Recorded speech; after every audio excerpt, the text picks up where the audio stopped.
नमस्कार। Vision IAS के news today के इस अंक में आप सभी का स्वागत है। इस अंक में हम आपके लिए लेकर आए हैं यूपीएससी परीक्षा की दृष्टि से महत्वपूर्ण कुछ अहम खबरें। इस अंक के साथ मैं हूँ दिव्या सिंह।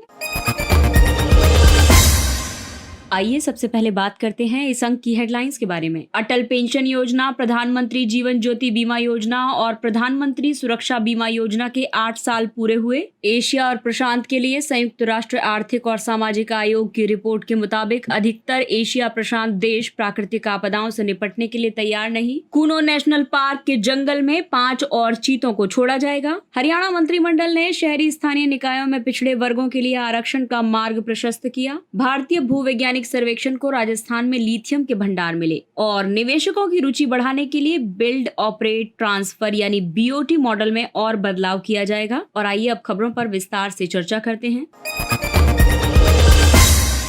सबसे पहले बात करते हैं सामाजिक सुरक्षा योजनाओं की। तो अटल पेंशन योजना, प्रधानमंत्री जीवन ज्योति बीमा योजना और प्रधानमंत्री सुरक्षा बीमा योजना ने 8 साल पूरे कर लिए हैं। ये तीनों केंद्रीय क्षेत्र की योजनाएं हैं। इन तीनों योजनाओं को 2015 में वित्त मंत्रालय के अधीन शुरू किया गया था। अटल पेंशन योजना वृद्धावस्था की आवश्यकताओं को कवर करती है। वहीं प्रधानमंत्री जीवन ज्योति बीमा योजना और प्रधानमंत्री सुरक्षा बीमा योजना के तहत लोगों को वहनीय दर पर बीमा और सामाजिक सुरक्षा प्रदान की जाती है। अटल पेंशन योजना को स्वावलंबन योजना की जगह शुरू किया गया था। इस योजना के अंतर्गत असंगठित क्षेत्र के 18 से 40 वर्ष के आयु वर्ग के सभी बैंक खाता धारक लोगों को न्यूनतम गारंटीकृत पेंशन प्रदान की जाती है। ये राष्ट्रीय पेंशन प्रणाली के तहत पेंशन निधि विनियामक और विकास प्राधिकरण द्वारा प्रशासित योजना है। सब्सक्राइबर को उसके अंशदान के आधार पर 60 वर्ष की आयु प्राप्त करने के बाद 1000 रुपए से 5000 रुपए प्रति माह तक की न्यूनतम मासिक पेंशन की गारंटी मिलती है। इस योजना की शुरुआत के बाद से 5 करोड़ से ज्यादा व्यक्ति अटल पेंशन योजना में शामिल हुए हैं। और आइए अब आपको बताते हैं प्रधानमंत्री जीवन ज्योति बीमा योजना और प्रधानमंत्री सुरक्षा बीमा योजना के बारे में।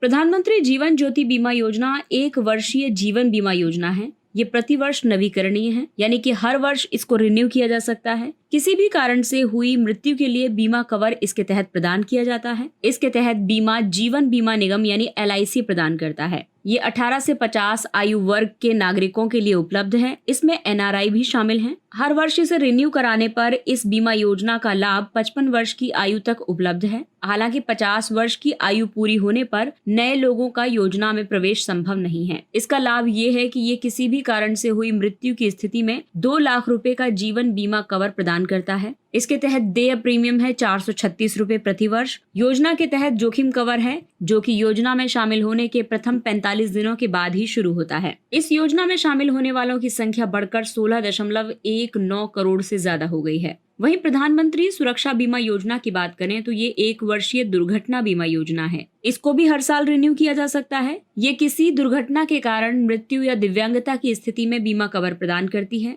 इसके तहत बीमा सार्वजनिक क्षेत्र की साधारण बीमा कंपनियों के माध्यम से प्रदान किया जाता है। इसके तहत पात्र हैं 18 से 70 आयु वर्ग के लोग जो कि बैंक खाता धारक हैं। इसमें NRI भी शामिल हैं। इसमें वार्षिक प्रीमियम का भुगतान करके व्यक्ति फिर से इस योजना में शामिल हो सकता है। सामाजिक सुरक्षा योजना का लाभ ये है कि ये आकस्मिक मृत्यु और स्थायी पूर्ण दिव्यांगता के लिए 2 लाख रुपए प्रदान करता है। इसके अलावा स्थायी आंशिक दिव्यांगता के लिए 1 लाख रुपए। इसके तहत देय प्रीमियम है 20 रुपए प्रति वर्ष प्रति सदस्य। इस योजना की उपलब्धियों की बात करें तो योजना में शामिल होने वालों की संख्या अब तक 34 करोड़ 18 लाख से ज्यादा हो चुकी है।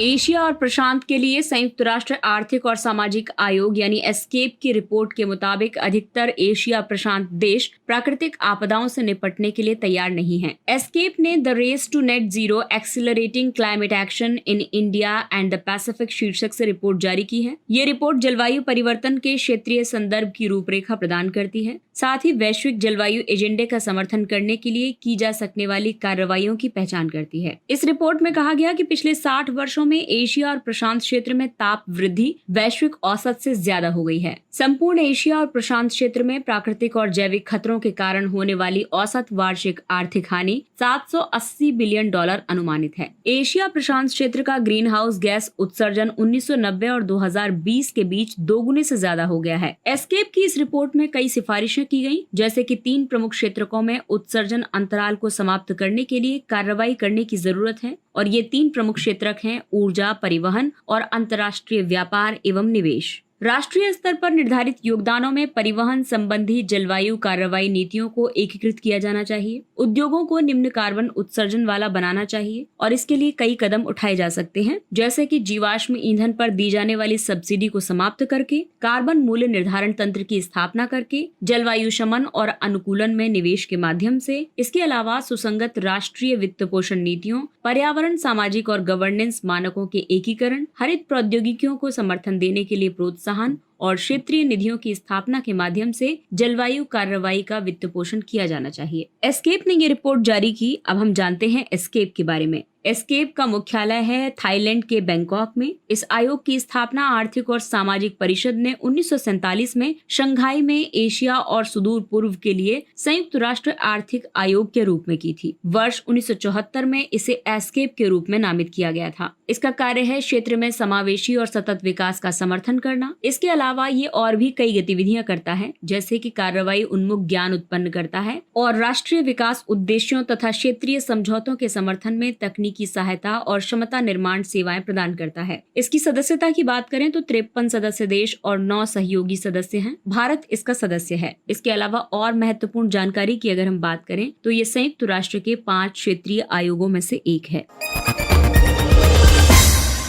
अगला टॉपिक है कूनो नेशनल पार्क के जंगल में 5 और चीतों को छोड़ा जाएगा। राष्ट्रीय बाघ संरक्षण प्राधिकरण के निर्देशों पर विशेषज्ञों की एक टीम ने प्रोजेक्ट चीता की वर्तमान स्थिति की समीक्षा की और इस टीम ने कई सुझाव दिए हैं। टीम ने कहा है कि 3 मादा और 2 नर चीतों को अनुकूलन शिविरों से मध्य प्रदेश के कूनो नेशनल पार्क में खुले क्षेत्र में छोड़ दिया जाना चाहिए। भविष्य में कूनो नेशनल पार्क या आसपास के क्षेत्रों के अंतर्गत गांधी सागर और अन्य क्षेत्रों में चीतों को चीता संरक्षण कार्य योजना के मुताबिक योजनाबद्ध तरीके से छोड़ा जाना चाहिए। आपको बता दें कि प्रोजेक्ट चीता भारत में अफ्रीकी चीतों को फिर से बसाने के लिए शुरू की गई एक योजना है। ये किसी बड़े जंगली मांसाहारी जीव के अंतर महाद्वीपीय पुनर्वास की पहली परियोजना है। एनटीसीए परियोजना के वित्त पोषण और पर्यवेक्षण के लिए अधिकृत नोडल एजेंसी है। चीता पुनर्वास के महत्व की अगर हम बात करें तो चीता घास के मैदान की एक फ्लैगशिप प्रजाति है। इसका संरक्षण शिकार, खाद्य श्रृंखला में घास के मैदान की अन्य प्रजातियों को संरक्षित करने में भी मदद करता है। ये भारत में खुले मैदान और घास के मैदान पारिस्थितिकी तंत्र को पुनर्बहाल कर सकता है। ये जैव विविधता संरक्षण में योगदान देगा और साथ ही जल संरक्षण, कार्बन प्रक्षालन और मृदा की नमी का संरक्षण जैसी पारिस्थितिक तंत्र सेवाओं में वृद्धि करेगा। अब इसमें कार्बन प्रक्षालन है कार्बन को वातावरण से हटाकर उसे ठोस या फिर द्रव रूप में संग्रहित करना। पारिस्थितिक विकास यानी इको डेवलपमेंट और पारिस्थितिक पर्यटन यानी इको टूरिज्म गतिविधियों के माध्यम से स्थानीय समुदायों के लिए आजीविका के अवसरों में वृद्धि की जा सकती है। अफ्रीकी चीते और एशियाई चीते में अगर हम तुलना करें तो IUCN में इसकी स्थिति देखें तो अफ्रीकी चीता वल्नरेबल है और एशियाई चीता क्रिटिकली एंडेंजर्ड है। साइट्स की स्थिति में अफ्रीकी चीता परिशिष्ट 1 में है और एशियाई चीता भी परिशिष्ट 1 में शामिल है। वहीं वितरण क्षेत्र की अगर हम बात करें तो अफ्रीका महाद्वीप में उत्तर पश्चिम अफ्रीका और पूर्वी अफ्रीका तथा दक्षिण अफ्रीका में अफ्रीकी चीते पाए जाते हैं, जबकि एशियाई चीते कुछ संख्या में ही केवल ईरान में पाए जाते हैं। शारीरिक विशेषताओं की अगर हम बात करें तो अफ्रीकी चीते एशियाई चीते की तुलना में आकार में बड़े होते हैं। इनका शरीर अपेक्षाकृत बड़ा और टांगे तथा गर्दन मजबूत होते हैं। वहीं अफ्रीकी चीतों की तुलना में अगर हम आकार में एशियाई चीतों को देखें तो ये छोटे होते हैं और पतले होते हैं। इनकी गर्दन काफी छोटी और पतली होती है और टांगे भी पतली होती हैं। शिकार की दृष्टि से देखें तो अफ्रीकी चीतों को विशाल पर्यावास के कारण शिकार आधार में विविधता मिलती है। वहीं एशियाई चीतों के शिकार का सीमित स्रोत है, विशेषकर मध्यम आकार के चिंकारा, गजेल इत्यादि। और आइए बात करते हैं चुनाव और आरक्षण के मुद्दे की। हरियाणा मंत्रिमंडल ने शहरी स्थानीय निकायों में पिछड़े वर्गों के लिए आरक्षण का मार्ग प्रशस्त किया है। हरियाणा मंत्रिमंडल ने राज्य पिछड़ा वर्ग आयोग की रिपोर्ट को स्वीकार कर लिया है। ये रिपोर्ट शहरी स्थानीय निकायों में पिछड़ा वर्ग ब्लॉक ए श्रेणी के लिए आरक्षण के अनुपात का उल्लेख करती है। आयोग ने सिफारिश की है कि प्रत्येक नगर निकाय में पिछड़ा वर्ग ब्लॉक ए से संबंधित कम से कम 1 पार्षद होना चाहिए। ये उपबंध तब किया जाना चाहिए जब इस वर्ग की आबादी संबंधित शहरी स्थानीय निकाय की कुल कुल आबादी के 2% से कम नहीं है। संविधान के अनुच्छेद 243(t)(6) के मुताबिक राज्य विधान मंडलों पर नागरिकों के पिछड़े वर्ग के पक्ष में किसी भी नगर पालिका में सीटों के आरक्षण या नगर पालिकाओं में अध्यक्ष पद के आरक्षण के लिए प्रावधान करने से कोई रोक नहीं होगी। के कृष्णमूर्ति बनाम भारत संघ 2010 और गवली बनाम महाराष्ट्र राज्य और अन्य 2021 मामलों में सर्वोच्च न्यायालय ने स्थानीय निकायों में अन्य पिछड़े वर्गों के आरक्षण को अंतिम रूप देने के लिए ट्रिपल टेस्ट को रेखांकित किया था। इसमें शामिल है स्थानीय निकायों में पिछड़ेपन की प्रकृति और निहितार्थों की कठोर अनुभवजन्य जांच कराने के लिए एक समर्पित आयोग का गठन करना, आयोग के प्रस्तावों के आलोक में स्थानीय निकायों में आवश्यक आरक्षण के अनुपात को निर्दिष्ट करना, ये सुनिश्चित करना कि अनुसूचित जातियों या अनुसूचित जनजातियों या अन्य पिछड़े वर्गों के लिए आरक्षण कुल सीटों के 50% से ज्यादा न हो। और आइए बात करते हैं खनन और खनिज क्षेत्र की। भारतीय भूवैज्ञानिक सर्वेक्षण को राजस्थान में लिथियम के भंडार मिले हैं। आप सभी जानते हैं कि आज के टाइम में लिथियम कितना इम्पोर्टेंट हो गया है। जितने भी आप गैजेट्स वगैरह यूज करते हैं इन सब में लिथियम का यूज किया जाता है। इनकी बैटरियां लिथियम से बनती हैं। तो राजस्थान के नागौर जिले की डेगाना नगर पालिका में लिथियम के एक और बड़े भंडार की पहचान की गई है। इस भंडार में जम्मू कश्मीर में पहले पाए गए 5.9 मिलियन टन से काफी ज्यादा मात्रा में लिथियम है। ऐसा कहा जा रहा है कि राजस्थान में पाई गई लिथियम की मात्रा देश की लगभग 80% मांग और आवश्यकता को पूरा कर सकती है। लिथियम एक अलौह धातु है। यह आवर्त सारणी में पहली क्षारीय धातु है। इसका मोबाइल, लैपटॉप, इलेक्ट्रिक वाहनों और अन्य में चार्ज करने योग्य बैटरी बनाने के लिए यूज किया जाता है। इसे ब्राइन यानी लवणीय जल और खनन की गई चट्टानों से निकाला जाता है। दुनिया भर में लिथियम की ज्यादा मांग है और इसकी वजह से इसे सफेद सोना भी कहा जाता है। विश्व बैंक के मुताबिक 2050 तक लिथियम धातु की वैश्विक मांग में 500% की वृद्धि होने का अनुमान है।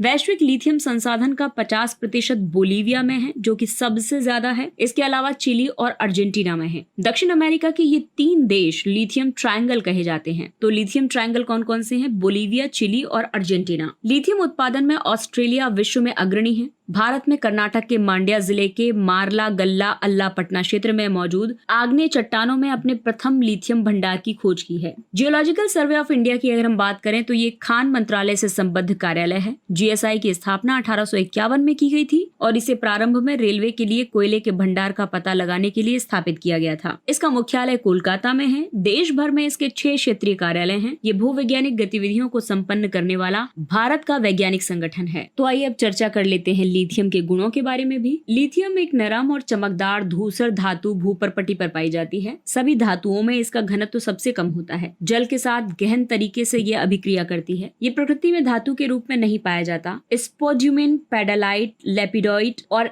एम्ब्लिगोनाइट लिथियम युक्त महत्वपूर्ण खनिज हैं।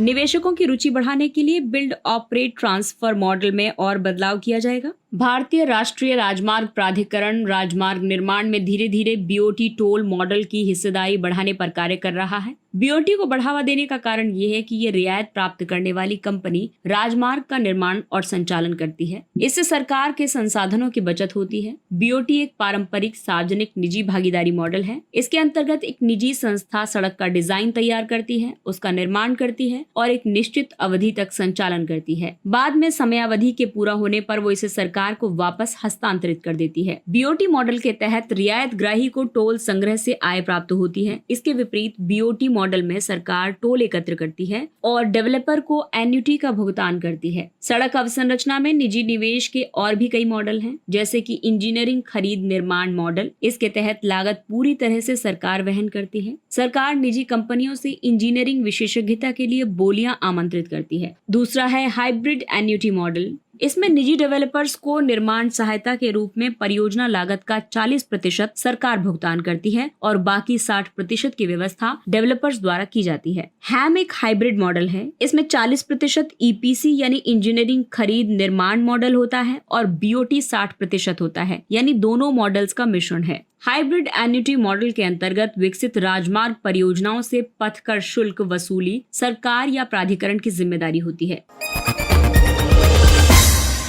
और आइए बात करते हैं कुछ अन्य महत्वपूर्ण सुर्खियों के बारे में। अनुसूचित जनजाति सूची में परिवर्तन। मणिपुर में जारी हिंसा की पृष्ठभूमि में सर्वोच्च न्यायालय ने अनुसूचित जनजाति की सूची में बदलाव संबंधी स्थिति को स्पष्ट किया। शीर्ष न्यायालय ने कहा है कि उच्च न्यायालय के पास एसटी सूची के लिए किसी जनजाति की सिफारिश करने के लिए राज्य सरकार को निर्देश देने की शक्ति नहीं है। महाराष्ट्र राज्य बनाम मिलिंद 2000 वाद में शीर्ष न्यायालय ने निर्णय दिया था कि राज्य सरकार या न्यायालय या अधिकरण या कोई अन्य प्राधिकरण संविधान के अनुच्छेद 342(1) के तहत निर्दिष्ट एसटी की सूची को रूपांतरित, संशोधित या परिवर्तित नहीं कर सकता है। अनुच्छेद 342(1) के अनुसार केवल राष्ट्रपति ही संबंधित राज्य या केंद्र शासित प्रदेश के राज्यपाल या प्रशासक से परामर्श करने के बाद सूची में परिवर्तन का निर्देश दे सकता है।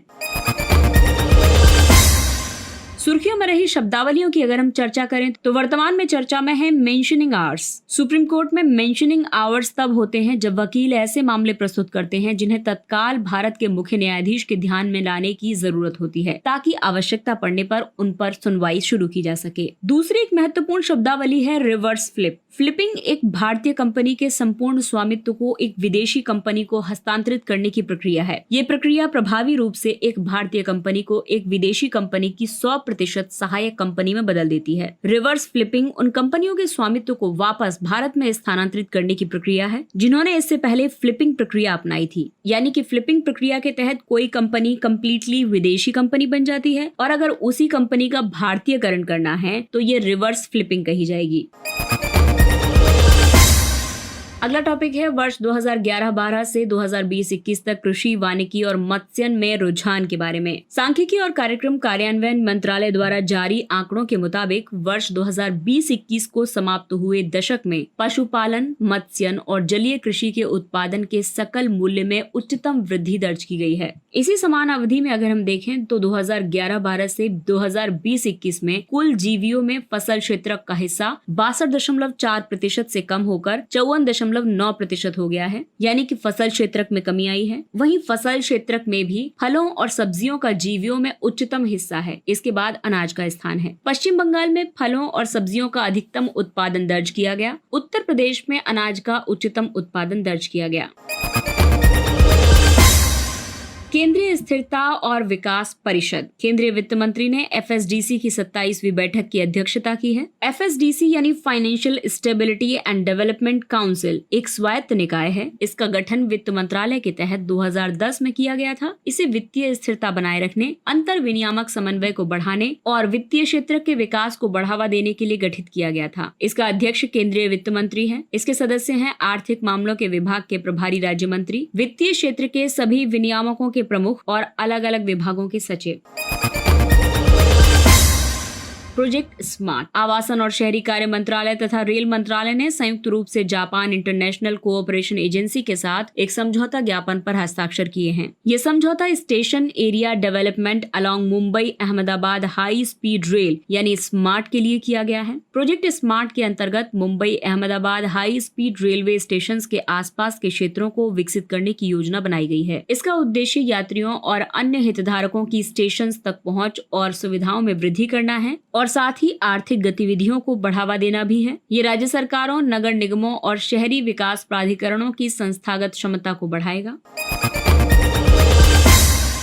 अगला टॉपिक है थैलेसीमिया बाल सेवा योजना। केंद्रीय स्वास्थ्य और परिवार कल्याण राज्य मंत्री ने थैलेसीमिया बाल सेवा योजना के तीसरे चरण का शुभारंभ किया है। स्वास्थ्य और परिवार कल्याण मंत्रालय राष्ट्रीय स्वास्थ्य बीमा मिशन के तहत 2017 से थैलेसीमिया बाल सेवा योजना का क्रियान्वयन कर रहा है। थैलेसीमिया बाल सेवा योजना एक हेमेटोपोएटिक स्टेम सेल ट्रांसप्लांट कार्यक्रम है। ये कोल इंडिया के कॉर्पोरेट सामाजिक उत्तरदायित्व के अंतर्गत वित्त पोषित है। इस कार्यक्रम के तहत गरीब वर्ग के ऐसे थैलेसीमिया रोगियों को एक बार इलाज का अवसर प्रदान किया जाता है जिनके पास ह्यूमन ल्यूकोसाइट एंटीजन मिलान वाला सहोदर यानी सिबलिंग दान करता है। थैलेसीमिया माता पिता के माध्यम से बच्चों में होने वाला आनुवांशिक रक्त विकार है। ये रक्त विकार तब होता है जब शरीर हीमोग्लोबिन नामक प्रोटीन का पर्याप्त उत्पादन नहीं करता है। हीमोग्लोबिन लाल रक्त कोशिकाओं यानी आरबीसीज को ऑक्सीजन वहन करने में सक्षम बनाता है। थैलेसीमिया एनीमिया का कारण बन सकता है। अगला टॉपिक है फ्लू हॉर्स। फ्लूहॉर्स नाम का एक नया एंड्रॉयड मैलवेयर खोजा गया है। ये वैध संस्करणों की तरह दिखने वाले दुर्भावनापूर्ण ऐप्स की मदद से यूजर्स को लक्षित करता है। इसने पूर्वी एशिया में यूजर्स को अपना लक्ष्य बनाया है। ये ईमेल के माध्यम से लक्षित फिशिंग तकनीकों का उपयोग करके यूजर्स को निशाना बनाता है। इसे यूजर्स की पहचान और 2 फैक्टर ऑथेंटिकेशन कोड सहित अन्य संवेदनशील सूचना प्राप्त करने के लिए डिजाइन किया गया है। यूजर्स को इसका लंबे समय तक पता नहीं चल पाता है, जिससे ये सतत और गंभीर खतरा बन जाता है। साइबर सुरक्षित भारत। राष्ट्रीय ई गवर्नेंस प्रभाग ने CSB के तहत 36वें मुख्य सूचना सुरक्षा अधिकारी डीप डाइव ट्रेनिंग कार्यक्रम का आयोजन किया है। साइबर सुरक्षित भारत इलेक्ट्रॉनिक्स और सूचना प्रौद्योगिकी मंत्रालय की एक पहल है। इस पहल का उद्देश्य साइबर अपराध के बारे में जागरूकता का प्रसार करना है और साथ ही सभी सरकारी विभागों में CISO यानी कि मुख्य सूचना सुरक्षा अधिकारी और अग्रिम पंक्ति के IT अधिकारियों की क्षमता का निर्माण करना है। इसके अलावा साइबर क्षेत्र में भारत का पहला साइबर ऑपरेशन और सुरक्षा केंद्र रक्षा अनुसंधान और विकास संगठन द्वारा चंडीगढ़ में विकसित किया जा रहा है। इसे सेनकॉप्स के नाम से जाना जाएगा। इसका विकास केंद्रीय गृह मंत्रालय की महिलाओं और बच्चों के खिलाफ साइबर अपराध रोकथाम योजना के तहत किया जा रहा है। अगला टॉपिक है Indian national trust for art and cultural heritage यानी इंटैच। इंटैच ने ओडिशा के पारलाखे मुंडी स्टेशन के लिए हेरिटेज दर्जे की मांग की है। साथ ही रेल मंत्रालय ने इसके पुनर्विकास कार्य को रोकने का आग्रह भी किया है। इंटैच सोसाइटी पंजीकरण अधिनियम 1860 के तहत एक गैर लाभकारी धर्मार्थ संगठन है। इसका मिशन भारत में विरासतों को संरक्षित करना है। वर्ष 2007 में संयुक्त राष्ट्र आर्थिक और सामाजिक परिषद ने इंटैच को विशेष सलाहकार का दर्जा दिया था। अगला टॉपिक है तुंगनाथ मंदिर। भारतीय पुरातत्व सर्वेक्षण ने तुंगनाथ मंदिर को राष्ट्रीय महत्व का स्मारक घोषित करने के लिए केंद्र से मंजूरी मांगी है। ये मंदिर उत्तराखंड के रुद्रप्रयाग जिले में है। ये मंदिर 1000 वर्ष से भी ज्यादा पुराना है। एक मान्यता के मुताबिक पांडव अर्जुन ने इस मंदिर की नींव रखी थी। ये दुनिया में सर्वोच्च ऊंचाई पर स्थित शिव मंदिर है। ये 12,000 फीट से ज्यादा की ऊंचाई पर स्थित है। इसे तृतीय केदार भी कहा जाता है क्योंकि ये गढ़वाल हिमालय में मौजूद शिव मंदिरों के पंच केदार समूह का हिस्सा है। पंच केदार में शामिल हैं केदारनाथ, मध्य महेश्वर, तुंगनाथ, रुद्रनाथ और कल्पेश्वर। पंच केदार के बारे में ये भी कहा जाता है कि बैल रूपी शिव के शरीर के हिस्से जिस जिस जगह पर दोबारा पर धरती से प्रकट हुए उन जगहों को पंच केदार माना गया। जैसे महादेव के बैल रूप के धड़ का ऊपरी हिस्सा नेपाल की राजधानी काठमांडू में प्रकट हुआ था, तो यहाँ पर उनके पशुपतिनाथ स्वरूप की पूजा की जाती है। और उसी तरीके से प्रथम केदार यानी केदारनाथ में भगवान शिव के पृष्ठभाग यानी पीठ की, तुंगनाथ में भुजा की, रुद्रनाथ में मुंह की और मध्य महेश्वर में नाभि और कल्पेश्वर में जटाओं की पूजा अर्चना की जाती है। इसके साथ ही ये अंक समाप्त होता है। अगले अंक में फिर मुलाकात होगी कुछ अन्य महत्वपूर्ण खबरों के साथ। तब तक अपने लक्ष्य के लिए तत्पर रहिए और अगर आपको हमारा कंटेंट अच्छा लगता है तो इसे लाइक, सब्सक्राइब और शेयर जरूर करें। और अब हमें यानी विजन IAS की पूरी टीम को दीजिए इजाजत। नमस्कार।